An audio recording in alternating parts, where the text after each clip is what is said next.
INB news కి స్వాగతం. మహబూబాబాద్ జిల్లాలో ఎడతెరపలేని వర్షాల ప్రభావంతో భారీ నష్టం వాటిల్లింది. ఈ నేపథ్యంలో ఎమ్మెల్సీ తక్కెళ్లపల్లి రవీందర్రావు మహబూబాబాద్ మండలం అయోధ్యలో పర్యటించి రైతులతో మాట్లాడారు. చెరువు కట్ట తెగిన ప్రాంతాన్ని పరిశీలించి పంట నష్టపోయిన రైతులను ప్రభుత్వం ఆదుకోవాలని, రైతులకు ఎకరాకు కనీసం 20,000 నష్టపరిహారం అందించాలని, రాబోయే 2 రోజుల పాటు వర్షాలు పడనున్నాయని అధికారులు ముందస్తు జాగ్రత్తలు తీసుకోవాలని అన్నారు. రాష్ట్రంలో కాంగ్రెస్ ప్రభుత్వం ప్రజల్ని ఆదుకోవడంలో విఫలమైందని, ప్రజలు ఎక్కడికక్కడ విలువెల్లాడుతుంటే కాంగ్రెస్ పాలకులు స్పందించడం లేదని అన్నారు. గండి దిగిన కిందనే పొలం ఉన్నటువంటి రైతు వీరికున్న మొత్తం పొలంలో కూడా ఇసుక మేటలేసి ఆ పంటంతా కూడా నష్టం జరిగింది. అకాల వర్షాలు, విపరీతమైనటువంటి వర్షంతో మహబూబాబాద్ జిల్లాలో ఇప్పుడున్న సమాచారం మేరకే 95 చెరువులకి గండ్లుబడి నష్టం జరిగింది. ఇంకా చాలా చెరువులు మరమ్మతులకి అవకాశం ఉంది. ఇంకా అవంతా కూడా పూర్తి స్థాయిలో లెక్కలు రావాల్సి ఉంది. మరి ఈ 95 చెర్లతో పాటు ఇంకొక 50 నుంచి 100 చెర్లకి మరమ్మతులు చేయాల్సిన అవసరం ఉంది. ఇది వేగవంతంగా యుద్ధ ప్రాతిపదికన చేయాల్సినటువంటి పనులు. ఇది ఏమాత్రం కూడా కాలయాపన చేసినా, ఎక్కువ సమయం తీసుకున్నా కూడా ఉన్న వర్షాలు కాస్త పోతే కాలమయ్యి ఈ పంటలు ఎండిపోయే పరిస్థితి ఉంటుంది.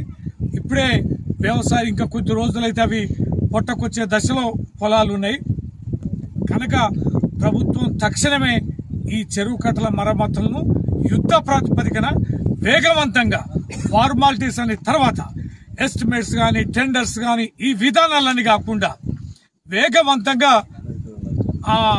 ఈ యొక్క చెరువుల గండ్లను పూడ్చాల్సిందిగా, మరమ్మతులు చేయాల్సిందిగా ఈ సందర్భంగా విజ్ఞప్తి చేస్తున్నాం.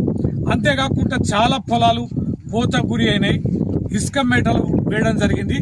వందలాది వేలాది ఎకరాలు కూడా నష్టం జరిగింది. లింకు చెరువులు చాలా వరకు కూడా తెగిపోయినాయి అనేక గ్రామాల్లో, మండలాల్లో. ఈ రైతులకు కూడా ఎకరానికి 30,000 చొప్పున నష్టపరిహారం ఇవ్వాలని టీఆర్ఎస్ పార్టీ డిమాండ్ చేస్తుంది. అంతేకాకుండా చాలా గ్రామాలకి మినిమం రోడ్ల కనెక్టివిటీ కూడా తెగిపోయింది. చాలా చోట్ల బ్రిడ్జ్ కావడం జరిగింది. ఆ రోడ్లన్నీ కూడా తెగిపోయి రవాణా సౌకర్యం కూడా లేనటువంటి పరిస్థితిని మనం చూస్తున్నాం.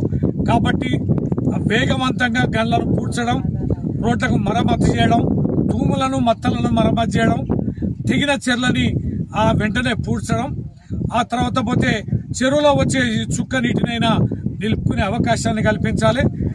అలాగే ఏవైతే కోత గురి అయి ఇసుక మేటలకు గురి అయినటువంటి నష్టపోయిన రైతులకి ఎకరానికి 30,000 చొప్పున నష్టపరిహారాన్ని కూడా ఇప్పించి రైతులను ఎదుర్కోవాలి.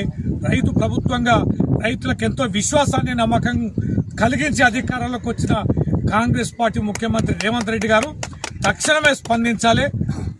బడుగు బలహీన వర్గాలు కేవలం ఆ వ్యవసాయ ఆధారిత పంటలపైన తమ మానాన్ని తాము బతికే పరిస్థితిని ఇవాళ తెలంగాణలో, ముఖ్యంగా మహబూబాబాద్ జిల్లాలో ఈ యొక్క విపత్కరమైనటువంటి పరిస్థితిని వెంటనే అర్థం చేసుకుని ఆదుకోవాల్సిందిగా విజ్ఞప్తి చేస్తూ, చాలా ఇండ్లు కూడా మునకకు గురైనాయి, చాలా ఇండ్లు కూడా కూలిపోయినాయి.